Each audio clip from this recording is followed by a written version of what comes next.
राम मंदिर देणगी ह्याच्या बाबतीत चौकशीसाठी केंद्र सरकारने SIT स्थापन केली. परंतु SITमधून अजून पाहिजे तसा तपासाला वेग नाही आला.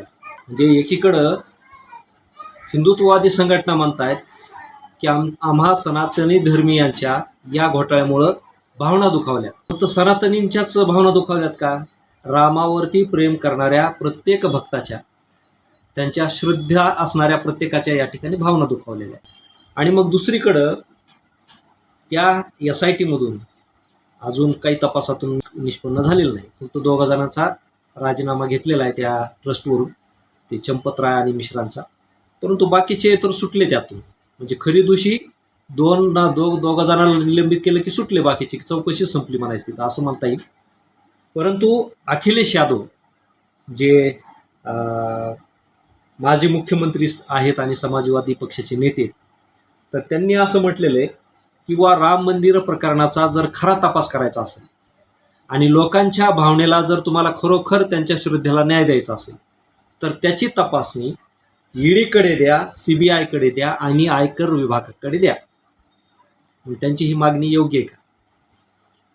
अखिलेश यादव हे उत्तर प्रदेशातील अतिशय अभ्यासू हुशार असे नेते आहेत. राम मंदिर देणगी घोटाळ्यामध्ये SIT स्थापन झाली, ते राज्यानं केली. राम मंदिराच्यावर नियंत्रण ठेवण्यासाठी, त्याच्या देणग्याचा हिशोब ठेवण्यासाठी जे ट्रस्ट झालं ते PMOनं केलं. म्हणजे ही एक सोची समजी साजिश आहे.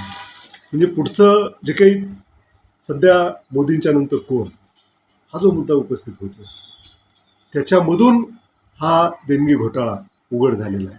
कारण ट्रस्ट आहे केंद्र सरकारच्या अखत्यारीत, SIT स्थापन करतंय राज्य सरकार. म्हणजे उत्तर प्रदेश सरकार आणि केंद्र सरकार यांच्यामधला हा सुप्त संघर्ष आहे की काय, अशा प्रकारची ही एक बाब आहे. आणि दुसरं म्हणजे या देशातली ईडी किती सक्रिय आहे हो. विरोधी पक्षाच्या कोणत्याही नेत्याकडे काही असो नसो ती लगेच मागं लागते, त्याला त्याचा जीव नकोसा होईल इतकं त्याला छळते. आणि इथं रामाच्या देणग्यावर अक्षरशः डल्ला मारलेला आहे आणि ईडीला काय दिसत नाही काही. तर त्या अनुषंगानं SITची चौकशीसुद्धा म्हणावी अशी होत नाही. या देशातल्या लाखो करोडो भाविकांच्या भावनेशी केलेला हा खेळ आहे.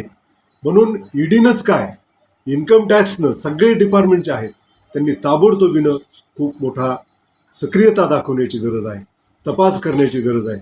नुसतं ट्रस्टीचा राजीनामा घेतला म्हणजे भागणार नाही. आणि सनातन धर्म धोक्यात आणू नका ही जी भावना आहे, ही जी वक्तव्य येत आहेत ट्रस्टींचे, कोषाध्यक्षांचे, ते धूळफेक करणारे. सनातन धर्माच्या भावना ह्या चोरांनी दुखावल्या, त्यांच्यावर कारवाईच्या मागण्या करा. त्यासाठी मंदिरासाठी जसे तुम्ही मोर्चे काढले, कारसेवा सुरू केली, तसं यांच्या विरोधात कारसेवा करा. तरच तुमचा रामाबद्दलचं प्रेम हे खरं आहे असं म्हणता येईल. नाहीतर रामसुद्धा तुम्ही तुमच्या राजकारणासाठी वापरला, रामसुद्धा तुम्ही तुमच्या धंद्यासाठी वापरताय असाच याचा अर्थ होईल.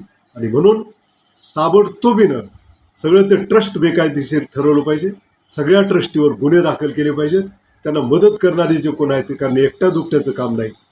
कुठपर्यंत पैसा गेला, कुणी चोरला, कुठं गेला, कुठं दडवला, कशासाठी वापरला, त्या सगळ्यांची पाळमुळं हे खणून काढण्याची गरज आहे. आणि त्यामुळे अखिलेश यादव यांनी केलेली मागणी अगदी रास्त.